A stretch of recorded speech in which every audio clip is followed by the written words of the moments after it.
Hello everyone, Praise Good here. Welcome back to more of Tears of the Kingdom. Last time, we did a bit of tutorializing with Ultra Hand and gathering of materials, as well as introducing you to the first set of Koroks here. And now, we're heading off to the second of the 3 shrines on these islands. But, as I have kind of alluded to, the other way to flag down Koroks is still in this game. You can find a bit of scenery or whatnot that's around the world that you go, huh, that looks weird. That shouldn't be like that, and go jump on it. As I say, jump, Link, please. Twice in one day, man. Twice in one day. I'm a little upset. I should have made a wider platform. This is on me. I should have made a wider platform. Instead, I have chosen to do the dumb thing. And now I would do the even dumber thing. Link, jump onto the hook, please. I swear to all that is... That's it, Korok, you're going off the cliff. Why me? Actually, can I do that? No, he's a place. You have been spared by the game's mechanics this day. I will say, I think people have been wronged a little bit by the Koroks of Breath of the Wild, because there has been kind of a quote-unquote campaign. Not even a campaign. There has been kind of a trend with Tears of the Kingdom where people will, for lack of a better term, crucify Koroks.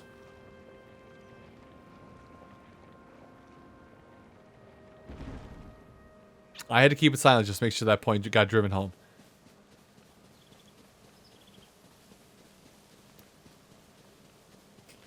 Now that we've discussed about Koroks, oh, by the way, going back up there right now, pretty much impossible at this point. Tools we'll get later to make that easier. Oh, you're an enemy. Oh, you're an enemy I want to see. I can't hold it, but... Dang it, you didn't do it. Well, I want the thick stick. So, a thick stick. Also, why does that blow away? It's metal. The thick stick is the last of the 3 weapon types. There's technically a fourth, but that requires some other stuff we won't see for a little bit. The heavy weaponry. Basically a 2-handed weapon. This is the weapon type I like to use the most. And you might think, oh, this is super slow. And yes, it is, but it also offers comparatively usually like double damage to whatever a single-handed weapon will do. So, the sword or one-handed weapon will always is like the middle ground. The spear is the fast-attacking long-range option. The 2-handed weapon is the Unga Bunga. The charged use of the 2-handed weapon is a continuous spin. For as long as you have stamina, you will spin. And then whenever that stamina circle ends, you slam the ground, making a small shockwave around you. That shockwave will damage the weapon. So that's why I canceled out the... Oh, lovely, I get to do this. Choo-choos are in this game, and they're, Ow. Choo-choos are in this game, and they're kind of weak enemies. Though the choo-choo jelly they provide, very useful. Now I'm gonna get rid of this. Okay, sure, just go inside the wall. That's cool. I think there is a enemy around here that will tell us as much, but we now get to learn about boats. Boat. Also, this is... Also, don't adjust your video. At least I hope you don't need to adjust your video, but don't adjust your video. That is just how the game looks sometimes when you use Ultra Hand. The Nintendo Switch is pretty much pushed to its absolute limits with this game. Anyway, we're gonna make a boat. We're gonna make a boater face. Now, this is set up in just such a way where we can put things here. Oh, one more thing about the Ultra Hand I haven't mentioned yet. We can push up and down on the D-pad to push or pull an object away or towards us. But hop on your Boaty McBoatface and ride like the... You know, this is not how I picture going in my head, but beggars can't be choosers, kumquats can't be tomatoes. This right here does conclude the quote-unquote beginner tutorial on how building works. There are still going to be a couple more little finite touches with building that we'll learn in a little bit of time. But this is basically the end of the tutorial on, hey, how do you stick stuff to things in order to progress forward? This is how. Yeah, you better run.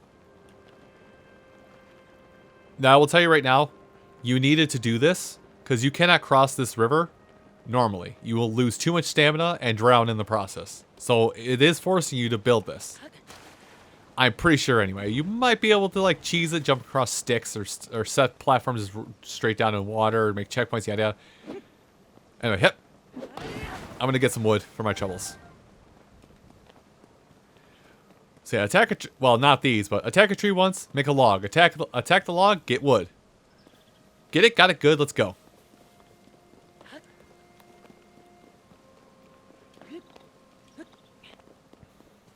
Ah, and now we come to probably the second most used thing in the game, which starts off being like the least used thing when you start off because what you can use with it is so limited. But by the time you get to the end of the game, you probably use it more than Ultra Hand. Also with the second shrine, the second of 3 shrines in the game. Did I miss an item?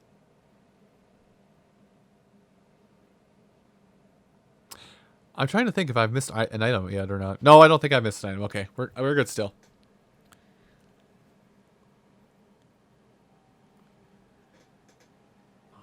So you've made it here. Now then, extend your right hand. Like this.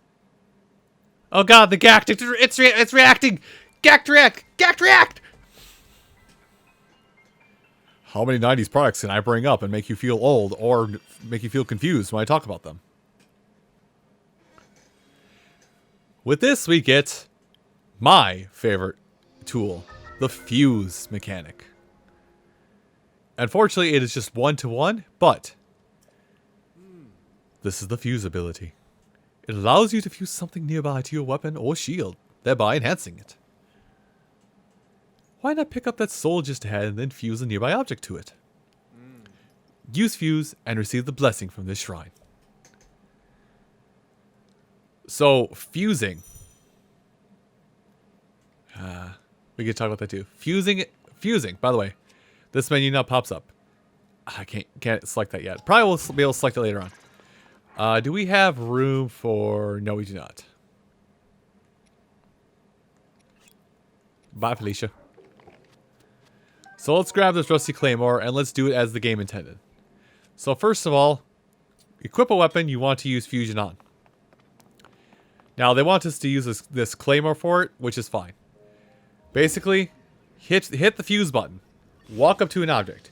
You can either press your shield button to attach to your shield, or your weapon button to put it on your weapon. This makes the weapon do more damage, and in some cases, gives it an alternate property. aka rock breaking. Also, it looks weird when you just put it on yourself. Also, this is the one treasure chest in this shrine right over here. But the fusing is not limited simply to weapons. It can also be used on, well, I say weapons. Technically, what I mentioned is a weapon. It can also be used on arrows with fire fruit. Fire fruits are probably the arrow fusion thing I use the second most in this game. There is another. We'll get to it in time. But the game does give us the tools we need to actually use this properly right off the bat. So basically, it was telling you there, and I just skipped through it. Bring out your bow, and then draw your string. Sorry, I had to reposition my arm. Then hold up. Hold these both buttons up in the right bumper. I think you might be able to let go of both right bumper, but that's a bad idea. To go through this quick scroll menu. This quick scroll menu comes up anytime you hold up, so don't worry, this will always be here. Now, as you use items, they will appear at... you can sort these items by the type, how much power it'll be if you fuse it to another weapon, and by your most used. I usually leave this on most used, but keep in mind, this sorting does affect your pause menu sorting as well. But anyway, let go of up, and then let it fly. Attaching a thing to an arrow adds a little bit of power to the arrow, But I'm pretty sure if you miss with the arrow, that arrow is just gone. I could be wrong on this. Someone correct me in the comments because I don't know everything perfectly. Usually when I fuse something with an arrow, I either hit a wall and cause the item to break and don't think about getting the arrow again, or I hit my target.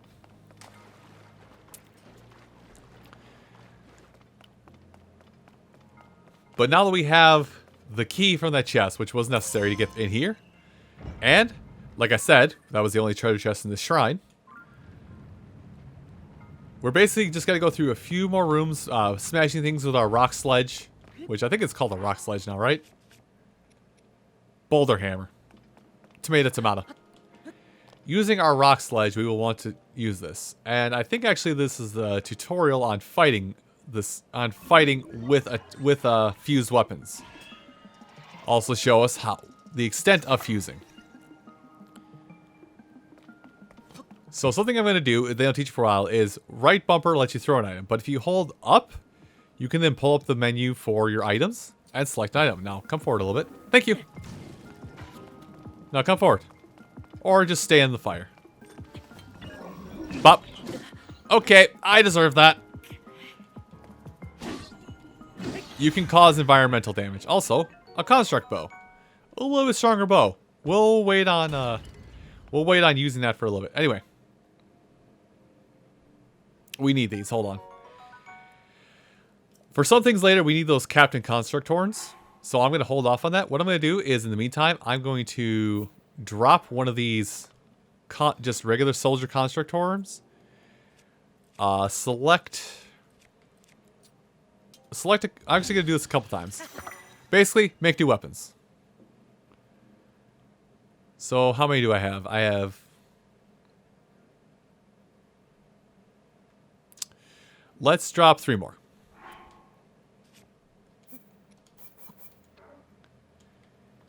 Because I am going to basically make a stick,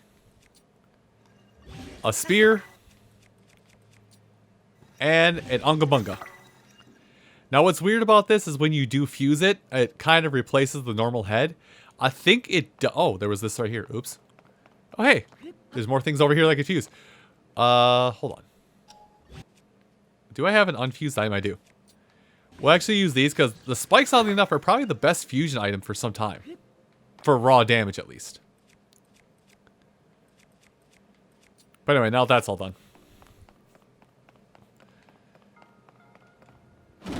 So fusion, there are more things we can fuse together besides like what we've seen, body, enemy parts and everything.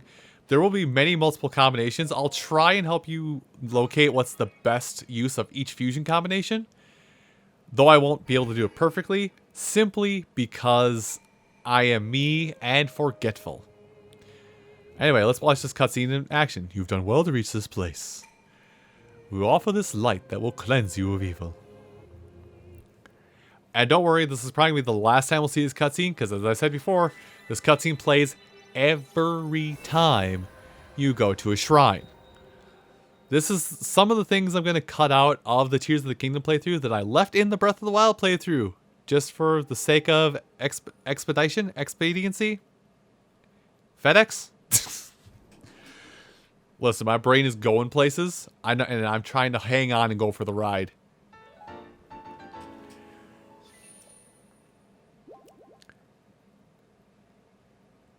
May the light of blessing grant you the strength you seek.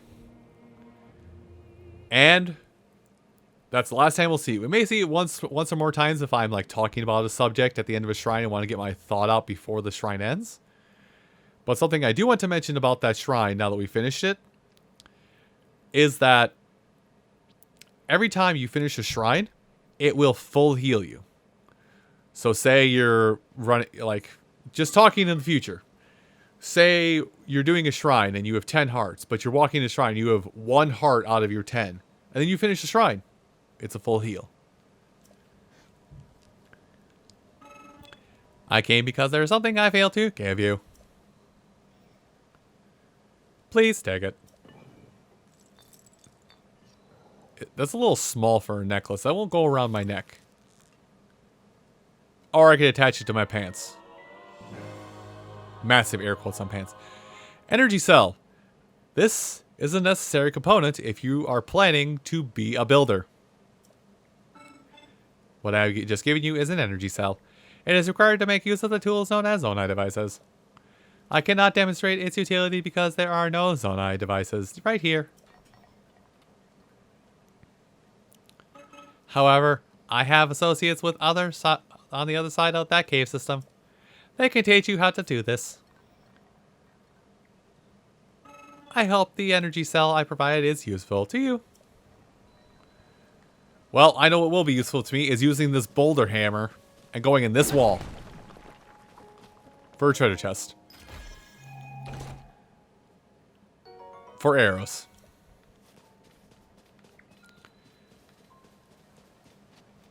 Now, let's see if I can do this. I can. Okay. Now, I talked about this a little bit in episode 0, which I hope you've seen it now if you're that curious. And I don't know if this is episode 3 or 4 at this point. I don't know. Let's talk about a feature I'm going to use to help expedite my gameplay so I don't have to do as much, if any at all, grinding. This is just for me and also to make sure the videos go a little bit quicker. When I'm done recording a session, I may announce as much in the video, which I'm going to right now. But when I'm finished with the session, I'm going to access amiibo functionality. Or I may do it at the start of the session. Now, I'm going to attempt to use the same 4 or 5 amiibo. I may change it up as we go. But once per day, you can scan 5 amiibo.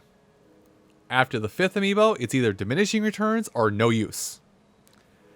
But I will attempt to use... Let's use non-Legend of Zelda amiibo until we get off of this tutorial place. Because there are some things that can spawn from the Legend of Zelda amiibo that cannot make it down off of here. It's as coyly as I can say that. So, give me just a moment. I'm going to go grab some amiibo to scan in here for today. Alright, I have picked a weird assortment of amiibo that I'm just going to keep here on my desk. So I'll use the same 5 amiibo, but once we're done with this tutorial area, I'll probably switch to Legend of Zelda amiibo, just because the boons from those amiibo are much greater than just random amiibo. So, starting off here, amiibo number 1 we're going to use is the Super Mario series Mario. Actually kind of cute, to drop mushrooms. So these amiibo will give you materials that you can use for various means. We haven't seen it yet, but I'll just spoil it now. Cooking, crafting of certain items, eating, things of that sort. And if you really want to see the description of this stuff, you can pause it to read it. So, let me do one more. Like I said, it's only 5 total in a day, so... We'll use Reese. I believe this is Reese. I don't know, whatever the pink llama is for Animal Crossing. I don't play Animal Crossing. Zapfruit. Hyrule herbs, that's a good one to get just for cooking. Just straight up cooking. Hyrule herbs just make foods heal more overall. Let's use Small Fry from Splatoon. All these items are getting blown away by the wind. Ooh, Razor Shroom. I would like that. Let's back up a bit. It's kind of funny. I did this whole amiibo thing initially. I did this whole amiibo thing at one point in the past. But now I have so much more amiibo to play around with because it's been 5 years since Breath of the Wild. Pac-Man. I don't have to enunciate from which series because there's really only one Pac-Man. Meat, apple. And lastly, probably the newest of the amiibo at the time, Pyra. Pyra gives the Sunshroom. Oddly fitting some of this stuff that we're getting. And can you do more? I gotta see something here. Maybe I told you something wrong. I'm not gonna do more than 5 because I'm gonna stick with Breath of the Wild rules. But let me go do one more amiibo.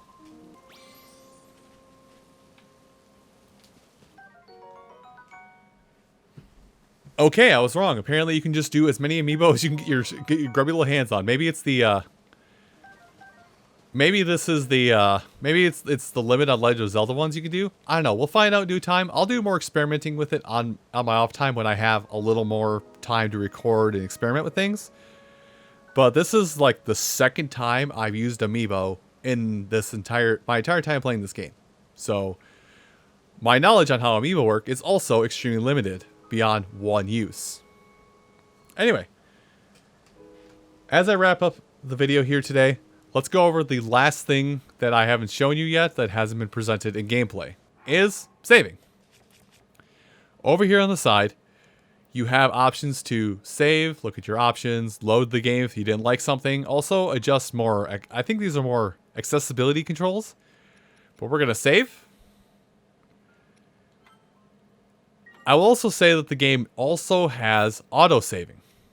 So if there's something you didn't like that happened, or if you want to rethink a strategy that was like 5 or 10 minutes earlier, and you're like, oh, I didn't like that, let me redo it, you can save. Also, you can see what day I recorded this on to know when I started recording this. Also to judge me, because I'm going to be recording as much of this as often as I can, and as much of this as often as I can, and as frequent as I can, and uploading them in... I'm just going to upload a lot. But the series is still daily. So I have no idea if this is the end of an episode or the middle of an episode, but I'm going to cut things off from my perspective here. Thank you all so much for watching this episode of Legend of Zelda Tears of the Kingdom. We'll pick up back here next time at the Isa Shrine, whatever the heck this is called again. I've already forgotten it, even though it was just on screen. And we'll head towards the last shrine and also look more into Zonai devices. I'll see you folks then. Take care.